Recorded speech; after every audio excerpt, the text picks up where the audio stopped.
Coucou tout le monde, j'espère que vous allez bien. Bienvenue dans un nouveau vlog. Aujourd'hui j'ai Nessa avec moi pour vous présenter le concept qui va être très simple et qui en est un que je veux faire depuis très longtemps mais je n'osais pas trop. C'est qu'en fait ce vlog va durer jusqu'à ce que je trouve une lecture 5 étoiles. Pourquoi est-ce que j'hésitais à le faire? Parce que je donne pas si souvent que ça des 5 étoiles. Par exemple, sur toutes les lectures que j'ai fait depuis le début de l'année, je pense qu'on en est autour de 120-125. Il y a peut-être eu 5 vraies 5 étoiles. Donc voilà, c'est un peu compliqué pour moi de faire cette idée de vlog. Mais là, il y avait plusieurs livres qui me faisaient très envie, qui sont sortis, que j'ai mis de côté pour les lire pour ce vlog et maximiser mes chances. Donc j'en ai prévu 3 pour le moment en espérant que ça va fonctionner sur un de ces 3 là. Sachant que, en fait, si ça fonctionne avec le premier, le vlog va être très court, mais c'est le jeu, on tente. Et donc le premier livre que j'ai prévu pour ce vlog, c'est Funny Story de Emily Henry, qui était une des sorties que j'attendais le plus pour 2024, bien évidemment. J'ai adoré tous ces livres à Emily Henry depuis les nouveaux qu'elle a fait, on va dire.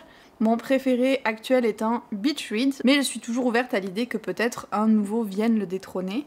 Et donc là, dans Funny Story, je pense que je vais faire un dessin parce que je trouve que c'est hyper compliqué à expliquer. En gros, on a Daphné qui était fiancée à Peter. Peter avait une meilleure amie qui s'appelle Petra, en plus leurs noms se ressemblent, depuis l'enfance. Et quelques semaines avant leur mariage à Daphné et Peter, il va lui dire qu'en fait il est amoureux de Petra, il la quitte, grande catastrophe. En plus, elle avait abandonné un peu toute sa vie pour venir s'installer avec lui dans le village de son enfance. Donc, il avait acheté une maison dans laquelle ils vivaient tous les deux. Elle avait changé de travail. Elle était devenue amie avec ses amis. Donc là, elle perd un petit peu tout en se séparant de lui. En plus de la façon assez catastrophique dont ça s'est fait, parce que c'est lors de son enterrement de vie de garçon, apparemment, où Petra était la seule femme invitée, que les choses ont dérapé. Donc, il arrive le lendemain et il lui dit au fait, on se sépare. Très cool, très classe. Donc elle a plus rien, elle doit partir de la maison où elle était et ce qu'elle va faire, c'est qu'elle va aller chez Miles, qui était le conjoint de Petra, qu'elle a aussi quitté pour être avec Peter. Donc les deux ex-conjoints se retrouvent à vivre ensemble, à être en mode dévasté ensemble, pas se remettre de la séparation et tout ça. Puis juste quelques semaines après, ils reçoivent un faire-part de mariage parce que Peter et Petra se marient à la fin de l'été. Ils vont vite en besogne. Donc les pauvres, ils se sont même pas remis de la façon dont la rupture s'est passée, d'avoir rompu avec les personnes dont ils étaient amoureux. Et là, ils se retrouvent à devoir être invités à leur mariage, ce qui est un peu osé aussi. Et c'est là qu'il y a une idée un petit peu folle qui va leur arriver, c'est que Daphné et Miles vont décider de prétendre être en couple pour un peu se venger de leur ex, pour les rendre jaloux. Et c'est à peu près là que j'en suis. Ils viennent de prendre plus ou moins la décision de le faire. J'en suis vraiment pas loin dans le livre, j'ai lu une 60aine de pages, mais j'aime beaucoup, beaucoup. Emily Henry, elle a une façon de faire où je suis happée dès que je lis la première ligne de ses livres, et cette fois-ci ne faisait pas exception. Some people are natural storytellers. They know how to set the scene, find the right angle, when to pause for dramatic effect, or breeze past inconvenient details. Moi je sais pas, je lis ça et de suite je suis dedans. Et ça s'est pas démenti au cours des chapitres, franchement j'ai eu aucun mal à rentrer dans l'histoire, à m'imaginer un petit peu à la place de Daphné ou même Miles, qui est d'ailleurs assez différent de ses protagonistes masculins habituels, il est un peu plus emo, je vais dire ça comme ça. J'aime vraiment bien le personnage de Daphné pour le moment et le cheminement personnel qu'elle a fait par rapport à ses difficultés familiales déjà. Je sais pas si ça va revenir entrer en jeu plus tard dans le livre, mais là par exemple elle disait qu'elle avait fait des thérapies déjà par rapport à comment son père avait abandonné sa mère et elle et tout ça. Tu vois que c'est un personnage qui a déjà fait beaucoup de cheminement, qui est peut-être plus discrète et tout, mais vraiment très attachante. Je me suis fait mes petites post-it, mes petites annotations pour commencer ma lecture aussi, et j'aime vraiment l'ambiance. Pour le moment, le désespoir un peu dans lequel ils sont plongés, on va dire. Mais on comprend pourquoi. J'ai envie que ce soit un 5 étoiles d'un côté parce que j'ai envie de faire une très bonne lecture. De l'autre, comme je vous disais, ça risquerait de faire un vlog très court. Mais on va voir qu'est-ce qu'il en est. C'est aussi notre lecture commune de Patreon pour le mois de juillet en anglais. C'est la première fois que je fais ça, mais très certainement pas la dernière. Mais c'est sûr que je vais le lire rapidement, là j'ai juste envie de m'y replonger. Donc je vais avancer encore un petit peu et puis je vous referai une autre update, mais je suis très enthousiaste pour le moment.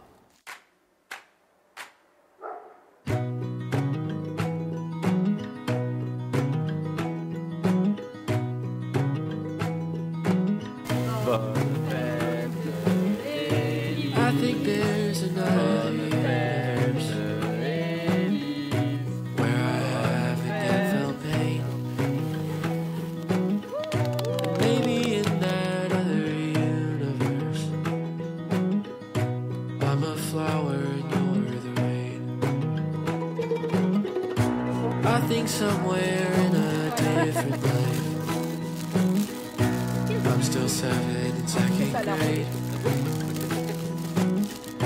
and I'm so happy that I feel alright, and that I haven't met my brain.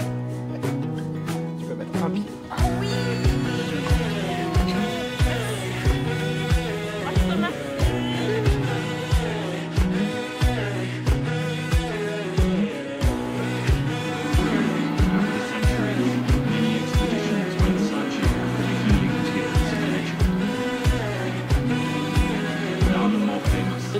Somewhere in a different world, my mom's a bug inside a tree. My dad's the scientist who captured her, but now it's time to set her free. Maybe somehow in this skull of mine, I find it hard to see the truth.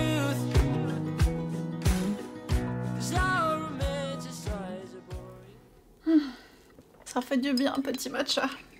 La journée a été longue. J'ai très mal dormi cette nuit parce que j'ai eu des crampes horribles. Merci les règles. Donc j'ai très peu dormi, j'ai très mal dormi. Mais j'essaye de pas faire de sieste pour pouvoir bien dormir cette nuit. Et aussi parce que je voulais vraiment vous faire cette update pour vous dire que on a un petit souci. On a un petit souci.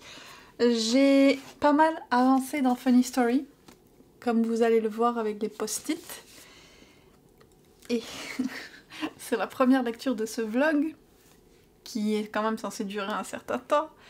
Et il se pourrait très fortement que ce soit déjà un 5 étoiles. Je l'ai pas fini, donc on va pas vendre la charrue avant les bœufs, mais il me reste 140 pages. Et si je devais le noter au moment où on en est actuellement, ce serait un 5 étoiles. J'aime tellement le livre, j'aime trop le livre. J'adore l'ambiance de la petite ville du Michigan, toutes les activités d'été qu'ils font, la plage, le burger joint, visiter des marchés. Ah oui, il y a toute une partie sur la nourriture locale, ce qui est un peu un petit kiff, un petit turn-on pour moi dans les romans et dans les livres. Quand ils parlent de ferme bio locale, j'adore. Et au-delà de ce décor, je suis mais tellement fan des personnages de Daphne et Miles.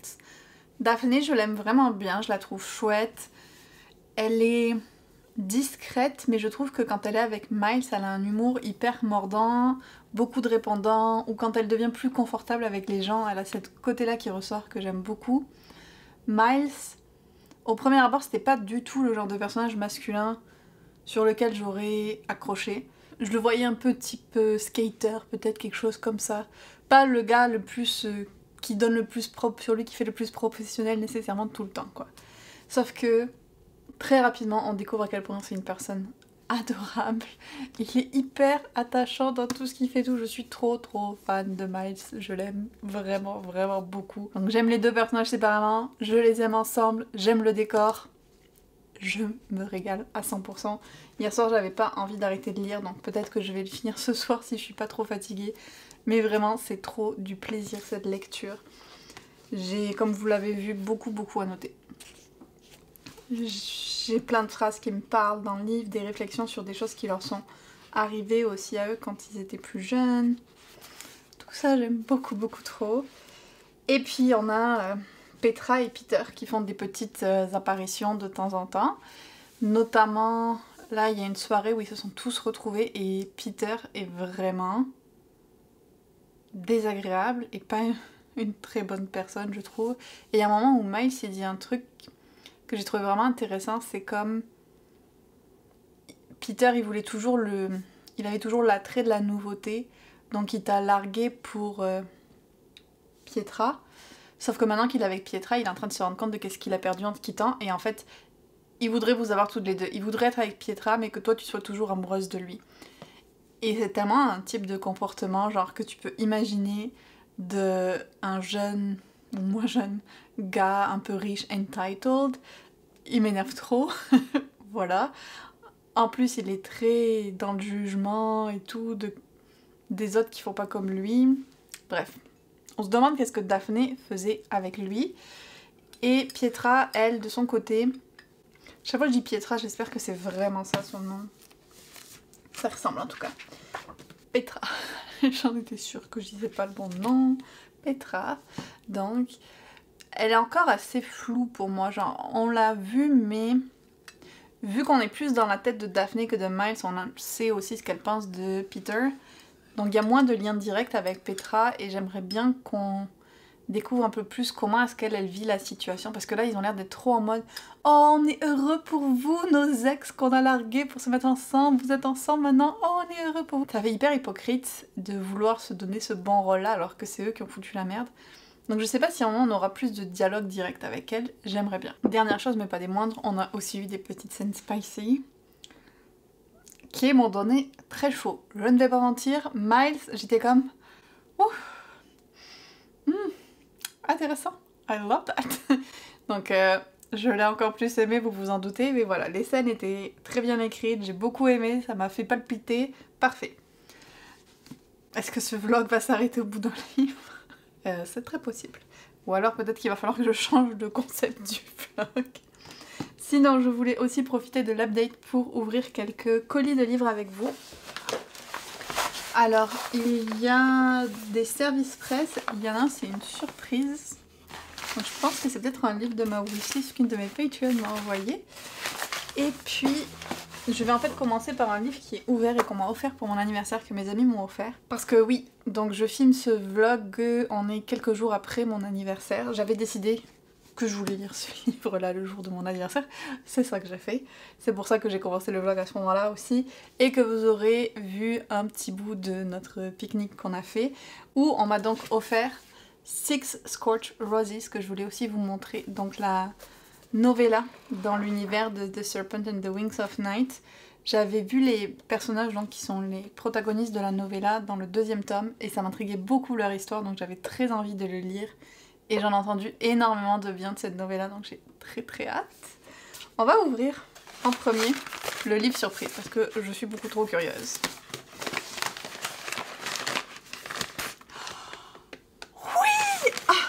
C'était celui que je voulais le plus, je pense. Je sais pas si un petit... Oh, merci Sam! Joyeux anniversaire, le concept semble très sympa et un peu de romance, ça fait toujours du bien, surtout dans un setting small town, j'adore. Merci. Oh, c'est A Novel Love Story de Ashley Postel, je vous en parlais, je pense il y a pas si longtemps dans une vidéo. Et ça me plaît trop l'idée. C'est une jeune femme qui...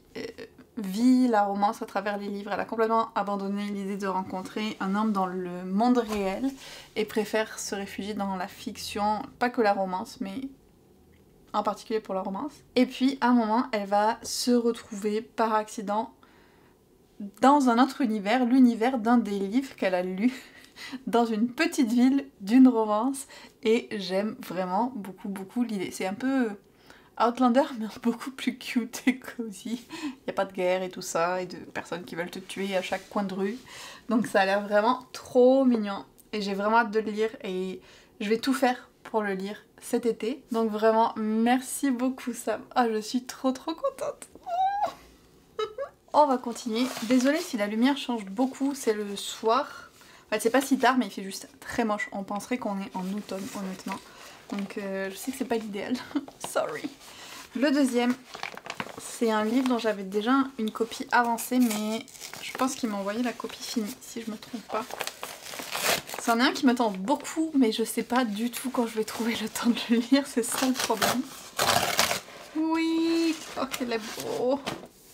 The Sky on Fire de Jen Lyons, l'autrice de la saga de Cœur de Dragon, dont je vous parle ad nauseam. Et ça, c'est son nouveau livre qui est un one-shot fantasy avec des dragons. C'est même pas une nouvelle série que je commence si je le lis, qui me fait énormément envie. Oh, ça crée très très petit. Oh bah, c'est très petit. Mais en ce moment, je suis beaucoup plus dans un mood romance et murder mystery, donc je vais voir. Je vais voir si ça change, si j'ai envie de me lancer là-dedans.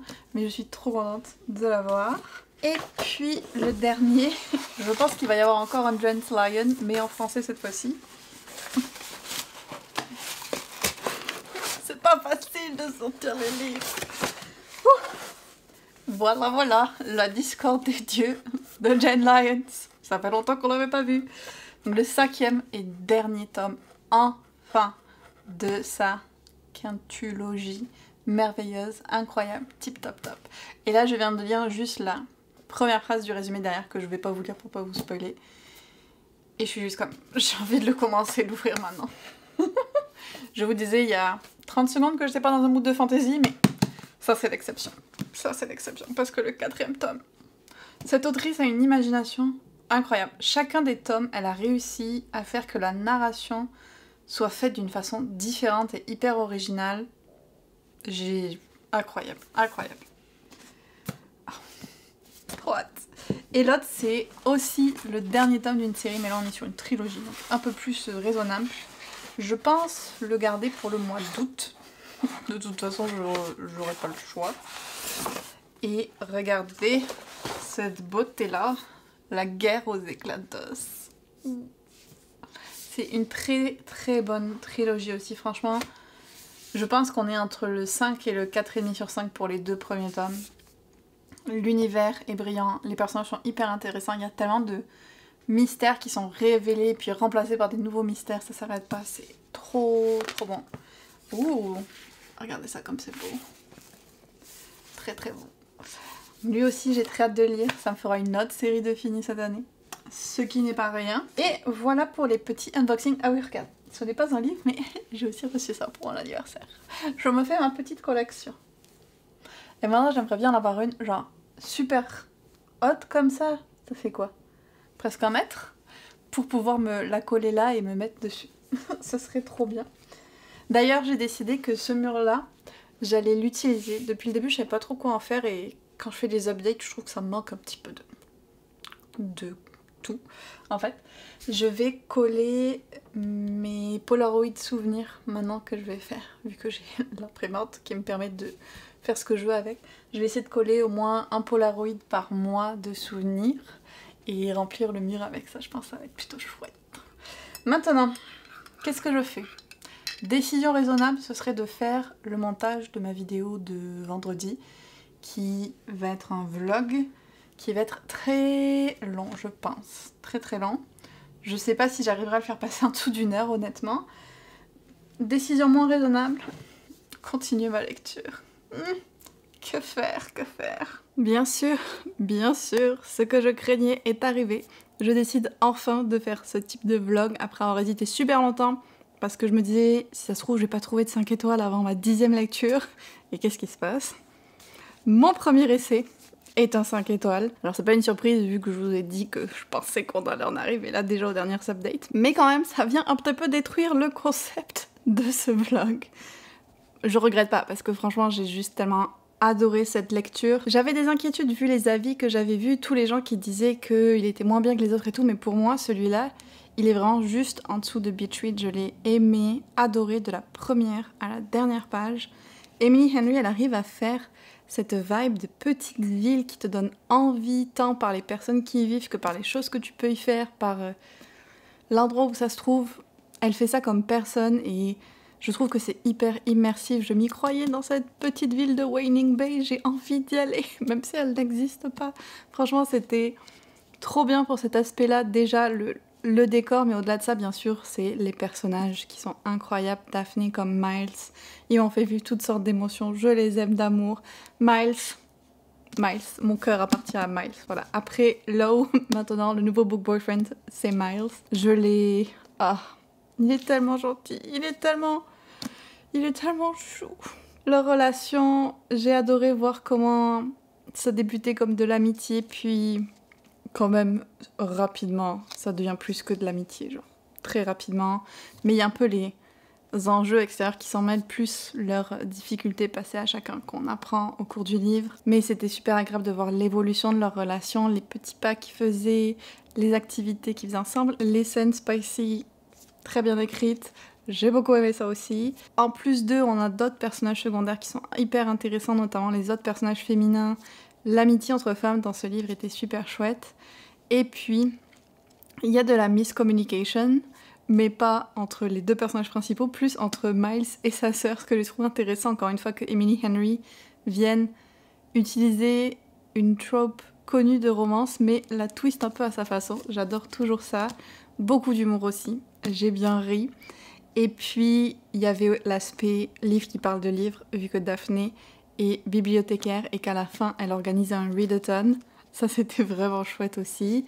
J'ai spoté un petit clin d'œil ou deux à Beach Read en plus dans celui-là. Trop fan, parce que Beach Read se passe aussi dans le Michigan, comme lui. Donc voilà, comme je vous dis, et mes post-it le prouvent, je pense, parce que il y en a un à la première page, parce que je suis particulièrement fan de comment Emily Henry commence ses livres. Et il y en a un probablement... Ah, pas à la dernière page, mais j'ai juste mis un... Il faut que je l'ajoute, j'en avais plus. Donc littéralement, adoré de la première ligne à la dernière. Une petite pépite pour moi, une de mes meilleures lectures de l'année, c'est sûr. Le seul souci, voilà, c'est pour ce vlog. Donc je me suis retrouvée confrontée à un choix difficile qui était est-ce que j'arrête le vlog là et il fait la longueur qu'il fait, qui est sûrement une longueur respectable pour une vidéo. Mais je me dis peut-être que quand même c'est moins le fun parce qu'il n'y a pas ce côté anticipation où je teste plusieurs livres jusqu'à ce que j'en trouve un vraiment qui soit un 5 étoiles. Je trouvais ça un peu dommage. Alors, j'ai réfléchi et on va faire un petit plot twist.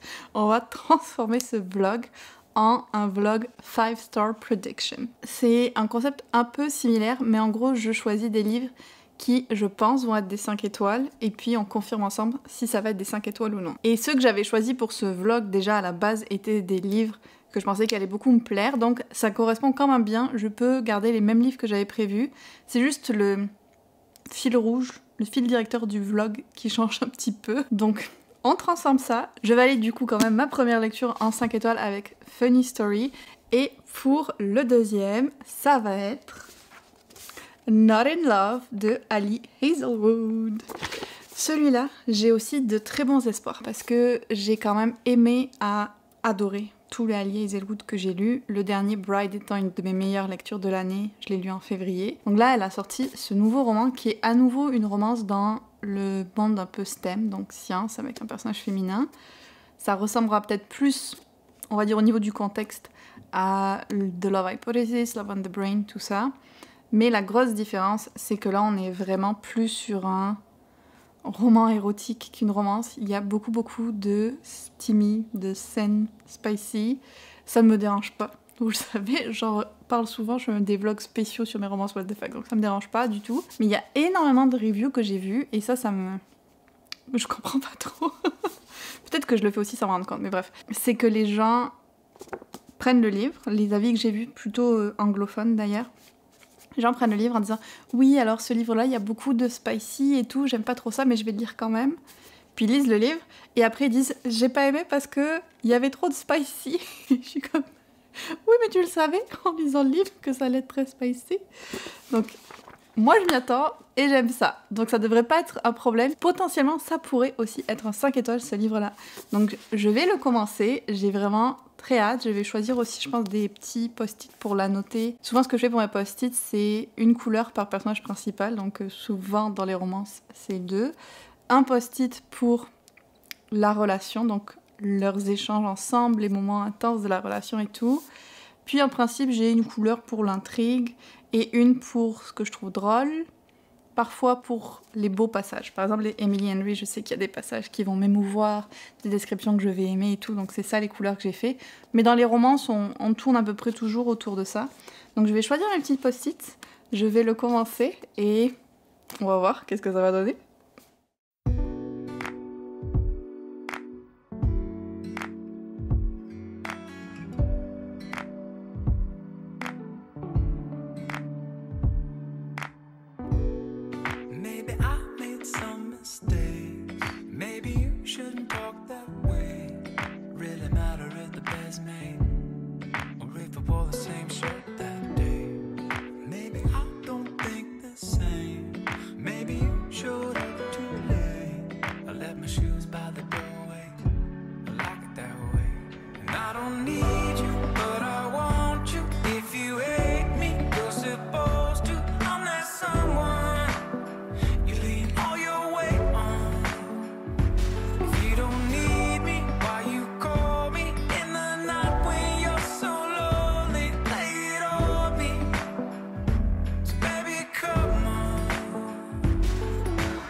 breathing.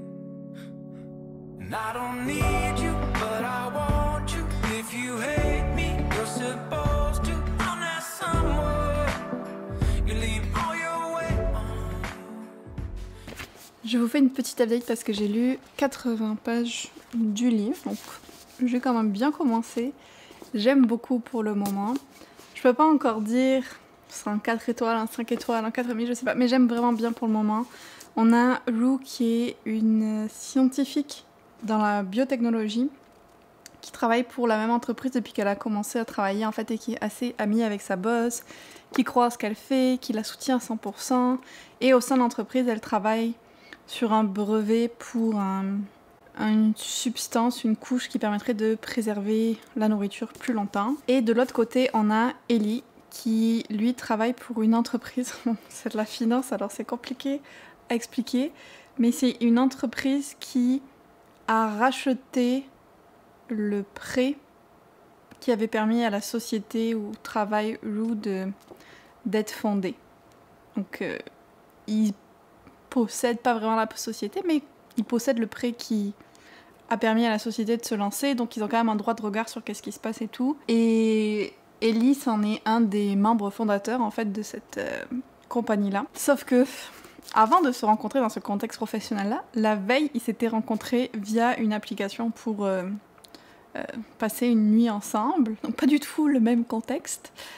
Il y a eu une connexion vraiment physique intense entre les deux, même s'il s'est rien passé parce que le frère de Rue, qui a l'air un petit peu abusif, au moins verbalement, a débarqué.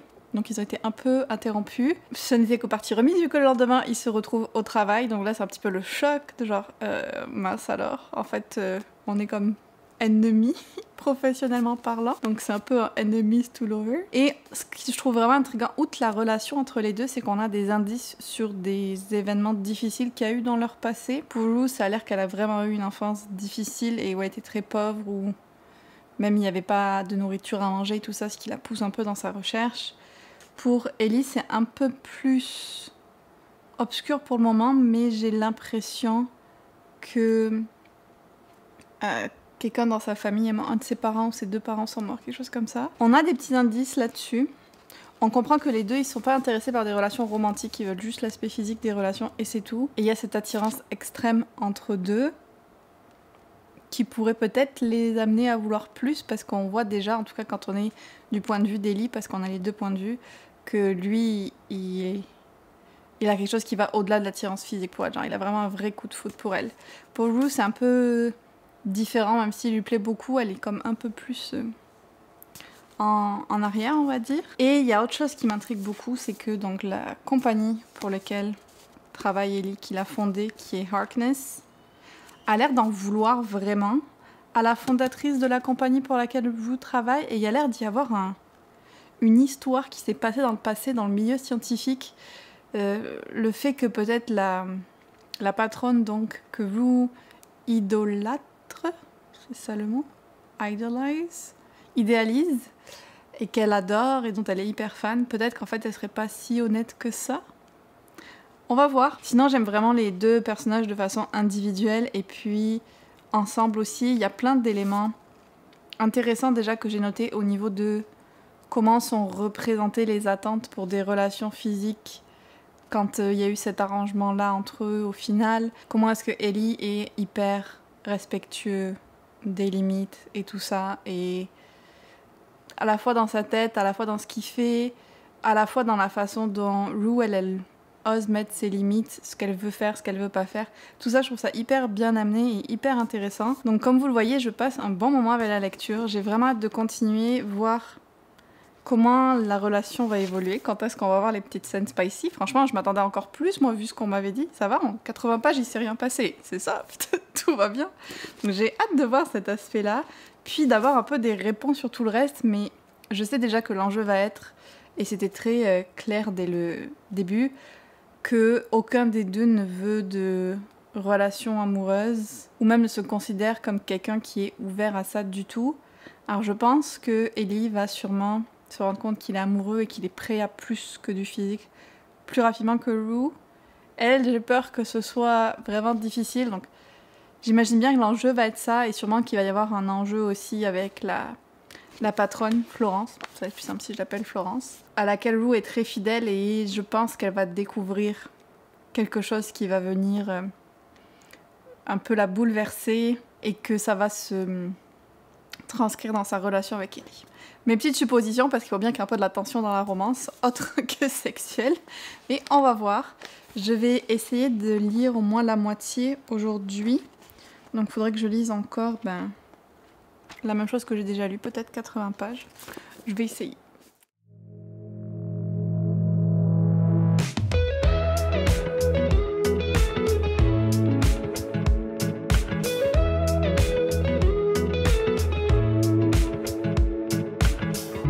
Nothing like your smile in the morning.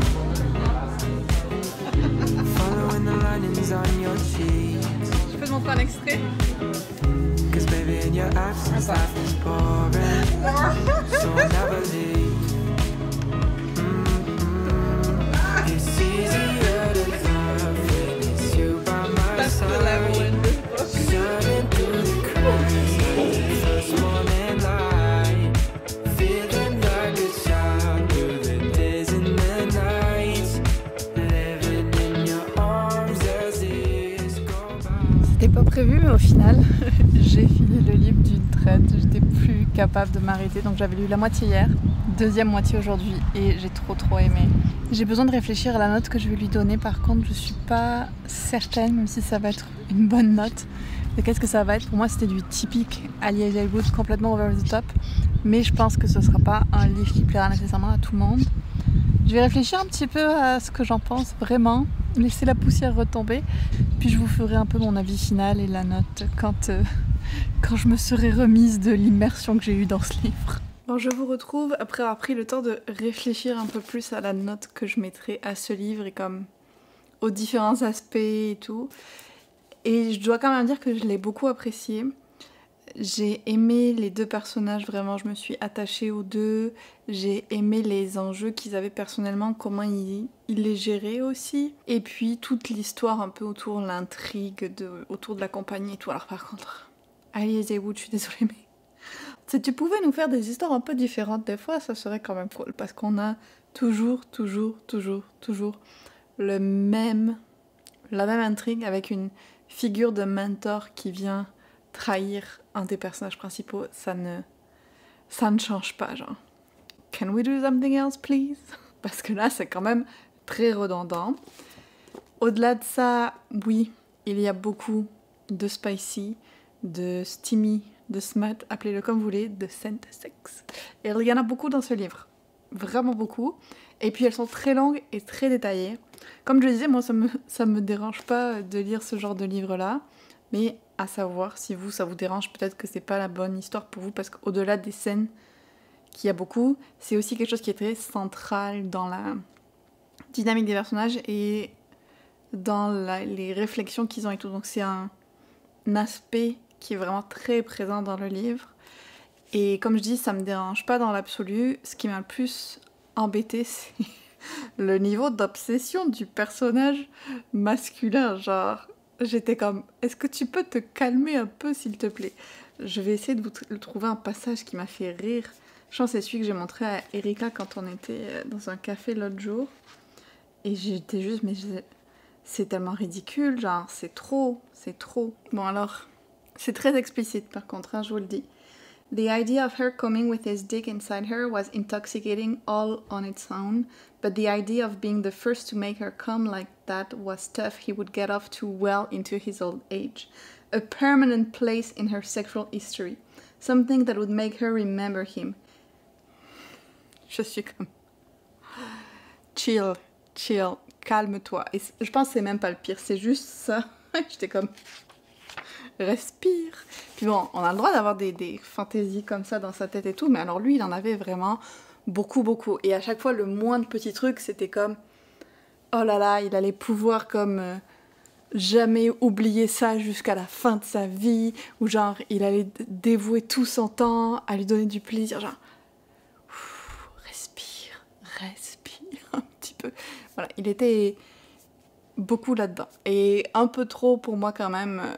comme je vous le dis, c'est pas les scènes en elles-mêmes qui me dérangent, ou même que ce soit un aspect prépondérant de l'histoire, mais plus son intensité mentale à lui que je trouvais dérangeante. Elle y pense aussi, mais alors lui, c'était vraiment genre next level, trop. Il y a aussi des trucs que je trouvais intéressants au début qui sont un peu retombés dans du, je vais pas dire cliché, mais du classique. C'est un peu spoilant, mais c'est spoilant vraiment de la partie sexe de l'histoire, donc vous verrez si vous voulez écouter ou passer plus loin.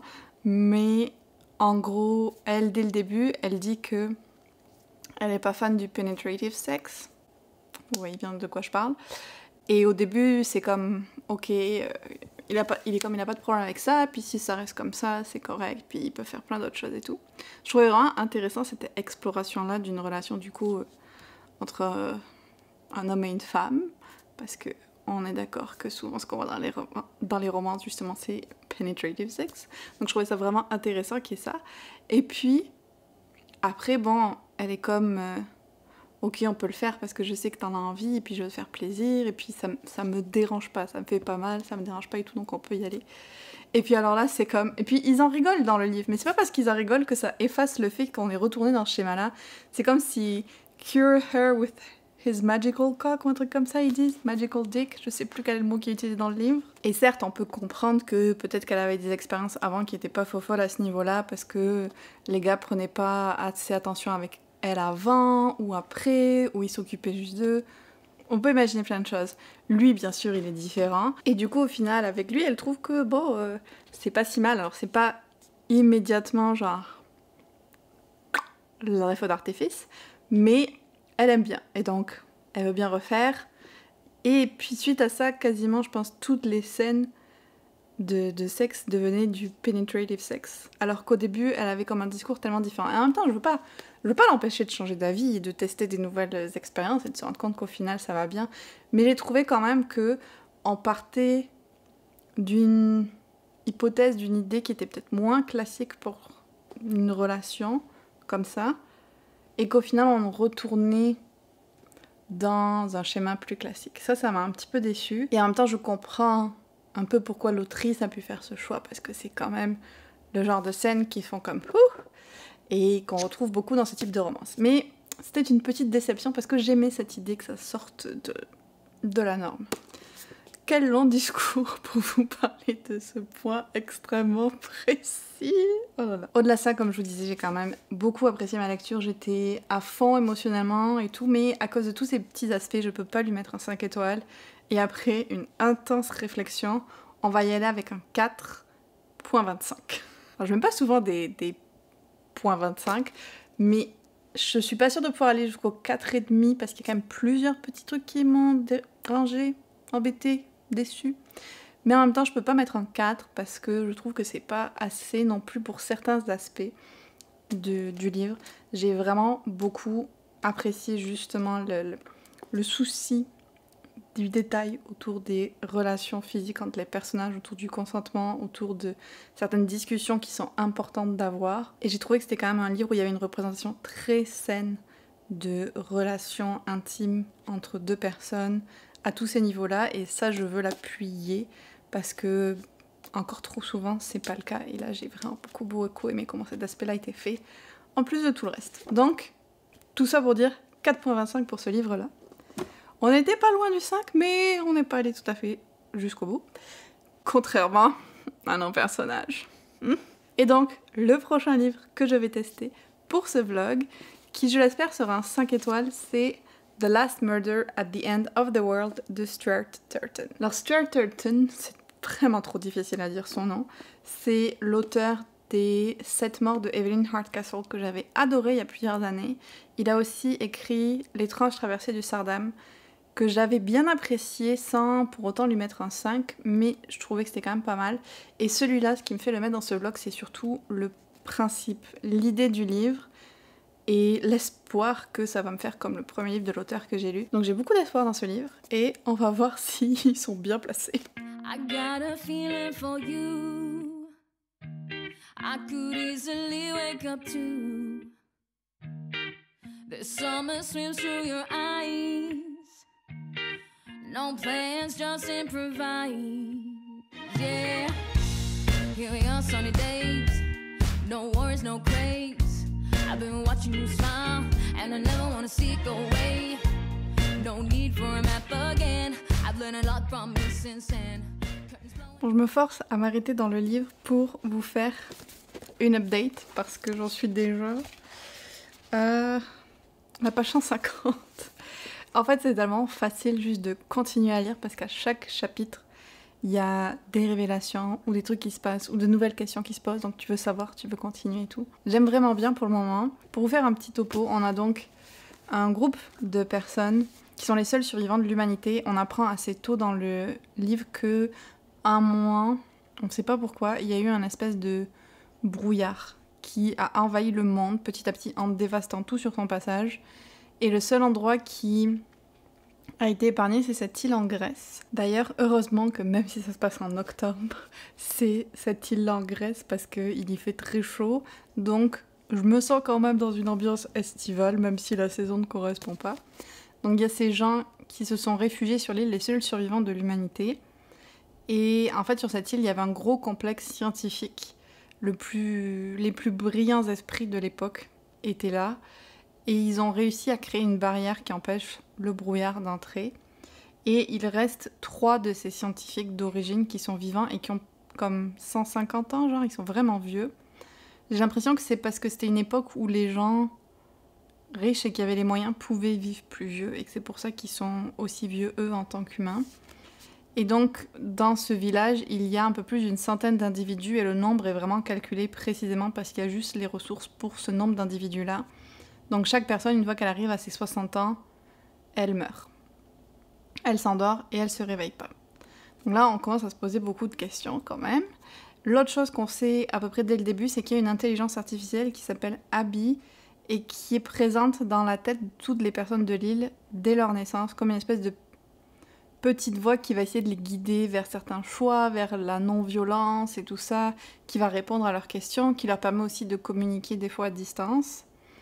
Et qui, justement, fait en sorte que toutes les nuits, ils s'endorment à la même heure. Genre, peu importe l'endroit où ils sont, à telle heure, c'est le couvre-feu et tout le monde s'endort. Il y a quand même des règles un peu strictes sur cette île, mais sinon, ça donne l'image d'une communauté bienveillante. Tout le monde s'entraide. Le matin, ils font les corvées des champs. L'après-midi, ils travaillent sur différents projets créatifs. Ils s'occupent tranquillement et tout. Et nous, le personnage qu'on suit... Enfin, il y en a plusieurs, mais un de ceux qu'on suit, c'est Emory, qui est une jeune femme qui, en fait, se pose beaucoup de questions sur le fonctionnement de l'île, alors que toutes les autres personnes vont vraiment l'accepter comme normal. Oui, il y a les aînés, qui sont les anciens scientifiques, qui prennent les décisions. On leur apprend les mêmes choses tous à l'école, puis après, tout le monde un peu participe à la vie de communauté. Tout le monde accepte ça, même les choses un petit peu bizarres. Et Emory, c'est la seule qui va poser des questions et elle est assez critiquée pour ça du coup parce que tout le monde est comme mais pourquoi tu te compliques la vie? Juste sois heureuse d'être là, de survivre et tout. Et puis il va se passer pas mal d'événements qui vont faire que au final la personnalité d'Emory va être très utile. Des choses violentes, puis ça c'est écrit dans le résumé que il y a un meurtre qui se passe et si ce meurtre n'est pas résolu dans une certaine durée de temps, tout le monde va mourir. Je vais pas vous dire pourquoi ni comment, ça on le découvre dans le livre, mais c'est vraiment le début des événements déclencheurs, même si dès le prologue, on sent qu'il y a quelque chose qui s'en vient. Et d'un côté, on a la scientifique qui était comme la chef de programme qui a survécu et qui parle d'une certaine expérience qu'elle voulait mener. Puis après, on a plein de choses qui se passent et on est vraiment entre qu'est-ce que c'est qui fait partie de l'expérience, qu'est-ce que c'est qu'elle avait prévu, qu'est-ce que c'est qu'elle n'avait pas prévu, qu'est-ce que c'est qu'elle voulait faire. On se pose beaucoup de questions. En même temps, on a aussi le personnage de l'intelligence artificielle Abby, qui est un narrateur de ce qui se passe et qui a une perspective à la première personne. Donc ça, c'est hyper intéressant aussi parce qu'on a cette perspective d'intelligence artificielle un peu omniprésente et qui, du coup, peut prédire plein de futurs différents et c'est ce qui se passe dans la tête de tout le monde et tout. Donc ça donne vraiment une autre perspective. Je trouve le tout vraiment, vraiment captivant. C'était un peu un long résumé. Au point où j'en suis, je peux vraiment pas dire si ça va être un 5 étoiles ou pas. J'ai pas l'impression, pour le moment. Mais avec ce type de livre, si les révélations sont assez intenses et prenantes, la note peut quand même augmenter. Donc, on va voir. Je suis presque à la moitié, du coup, franchement, je l'ai vraiment lu rapidement toute cette première partie et là je vais essayer de l'avancer encore au maximum ce soir parce que je veux savoir qu'est-ce que c'est qui se passe, qu'est-ce que c'est la finalité, qu'est-ce que c'est qui a été prévu par l'intelligence artificielle versus est-ce qu'il y a une part de libre arbitre, tout ça. Je veux tout savoir. Donc sûrement que la prochaine update que je vous ferai, ce sera mon avis final du livre.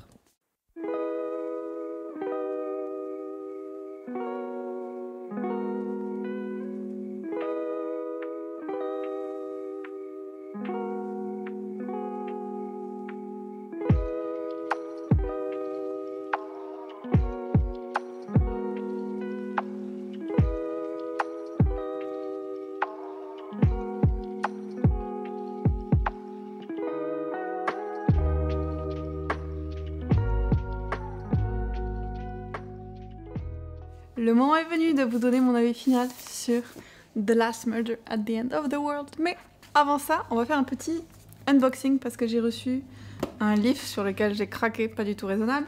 Et puis ma commande d'Indigo. Je sais pas si on peut vraiment dire que c'était beaucoup plus raisonnable, mais c'est parce que pour ton anniversaire Indigo, t'envoies un code de rabais.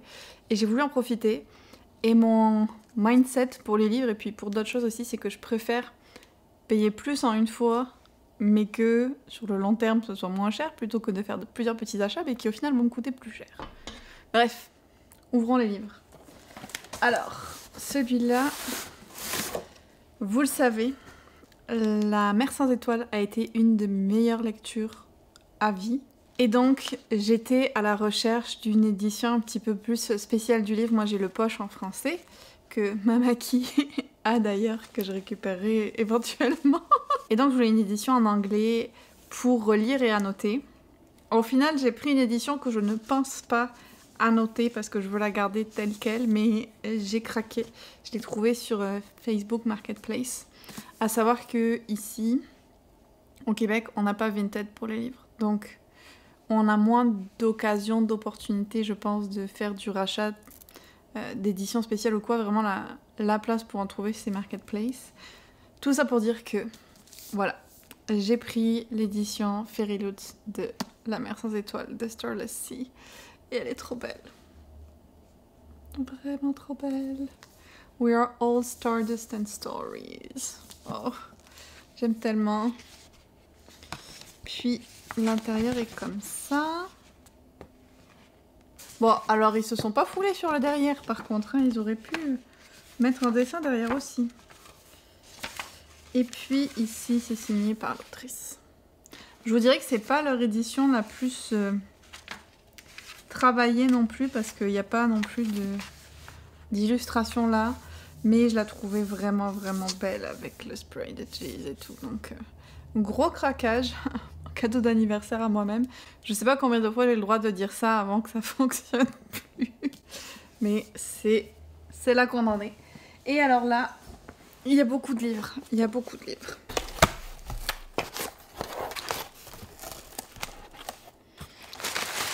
Je sais qu'en théorie, je serais censée me souvenir de tous ceux que j'ai commandés.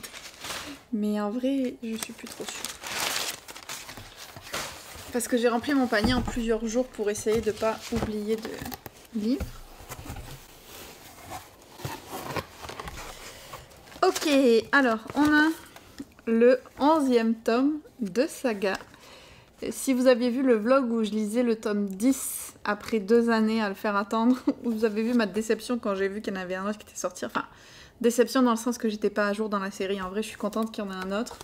Je vais juste essayer de pas le faire attendre aussi longtemps dans ma pile à lire. Puis le prochain, je sais pas quand il sortira. Donc là, je serai vraiment à jour.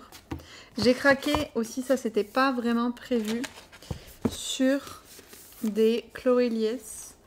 Alors, Every After Always. Celui-là, il a trop une couverture estivale, donc je vais l'ajouter à ma pile à lire de l'été. Je sais pas si j'aurai le temps de le lire cette année ou pas, mais voilà. Celui-là, clairement, c'est de l'automne. With You Forever. Alors moi j'aime ça, les couvertures saisonnières, j'espère que ça correspond à l'intérieur du livre. Et on est sur de la romance, en fait c'est sa série sur les frères Bergman. J'en avais lu un l'an dernier et j'en avais parlé en vlog, j'avais beaucoup aimé. C'était une super bonne romance, donc j'avais envie de continuer la série et ils ont fait des nouvelles couvertures très belles. J'ai craqué, puis j'essaierai de petit à petit comme ça les collectionner. J'ai pris, not a surprise, Le dernier Ars Planet Barbarian. Bien sûr, je continue ma petite aventure. Dites-moi si vous voulez que je continue les vlogs où j'en parle aussi ou si vous en avez eu assez. J'ai pris une sortie qui était très anticipée pour moi, How to Become the Dark Lord and Die Trying, qui est de la fantasy qui a l'air quand même assez drôle.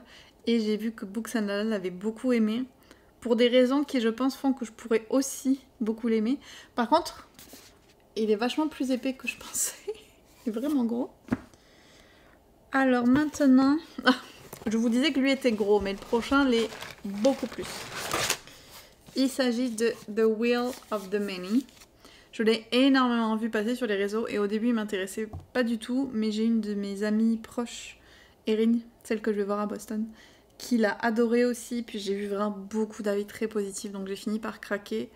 Aucune idée de quand est-ce que je vais le lire. Vraiment, il va falloir que j'ai envie pour celui-là parce qu'il est énorme. Un autre que j'ai pris à force de voir les avis aussi, parce que j'ai vu que ça se passe en Égypte, c'est What the River Knows d'Isabelle Ibanez, qui, pareil, a eu beaucoup d'avis très positifs. Donc j'ai voulu me lancer. Et les deux derniers, c'est aussi pour compléter des séries. C'est Grave Robbery, qui est le dernier des Veronica Speedwell qui est sorti, et celui d'avant, A Sinister Revenge.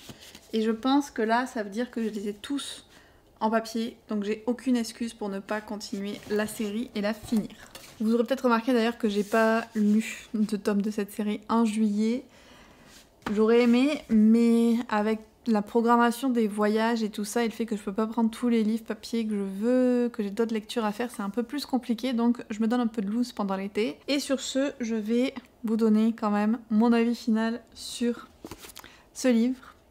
Alors, je vais pas vous maintenir en haleine trop longtemps, ce n'est pas un 5 étoiles, c'est un 4 étoiles. Un bon 4 étoiles, mais il manque un petit quelque chose, et je pense que j'ai jamais lu un thriller auquel j'ai donné 5 étoiles pour le moment. J'aimerais tellement en découvrir un, mais il me manque toujours un petit quelque chose. Soit je trouve qu'il y a des trucs qui sont juste too much, soit je devine trop de trucs, ou je sais pas, il y a toujours un truc qui fait que je donne pas un 5 étoiles à un thriller. Ou, dit thriller, ça peut aussi être plus murder, mystery, un peu comme celui-là. Là. Donc peut-être un jour ça arrivera. Malheureusement, c'est pas le cas avec ça, même si encore une fois c'était très bon. En fait, il y a un des trucs qui est révélé à la fin que j'avais deviné dès les toutes premières pages. Donc c'est sûr que ça enlevait un peu l'élément de surprise, mais j'ai quand même beaucoup apprécié les réflexions qu'il y avait dans le livre sur l'humanité. C'est pas forcément les plus poussées, mais c'était sympa. J'ai vraiment aimé la dynamique de l'enquête avec le compte à rebours et tout ça. Ça, c'était très chouette. J'ai beaucoup aimé le personnage d'Emory aussi, vraiment très bon personnage. Et je l'ai fini il y a quelques jours maintenant, et je me rends compte que j'ai peut-être pas tant de choses que ça en plus à vous dire. Bon, déjà parce que je veux pas le spoiler, ça gâcherait quand même une grosse partie du plaisir de lecture. Puis parce que ça me laisse un bon souvenir, je suis contente de l'avoir lu, je le recommande vraiment, c'était un super bon moment de lecture. Mais c'est pas non plus un livre qui m'a fait un effet waouh, qui est venu complètement me restructurer la pensée ou venir me faire beaucoup plus réfléchir ou vivre énormément d'émotions comme peuvent le faire les Emily Henry ou les Becky Chambers et tout ça. Donc très bonne lecture, mais elle me manquait un petit quelque chose. Il y avait quand même des éléments très originaux qui démarquent souvent Stuart Turton pour moi d'autres auteurs. Donc je suis pas déçue, c'est juste le petit truc qui me manquait. Ce qui fait qu'on conclut ce vlog avec un seul 5 étoiles au final, qui était ma première lecture. Donc si j'y réfléchis, quand j'avais ma première idée de vlog où je lis jusqu'à ce que je trouve un 5 étoiles, ben ça a été le seul. Mais pour mon vlog prédiction 5 étoiles, ben ça a aussi été le seul.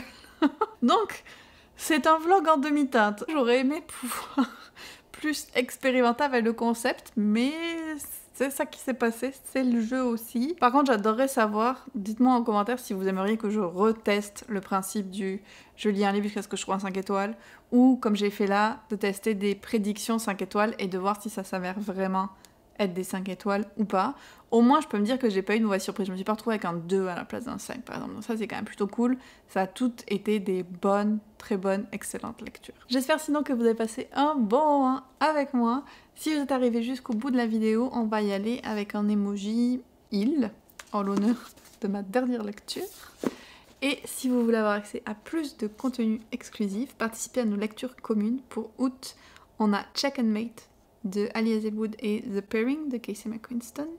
N'hésitez pas à rejoindre les Capas sur Patreon et je vous retrouve très bientôt dans une autre vidéo.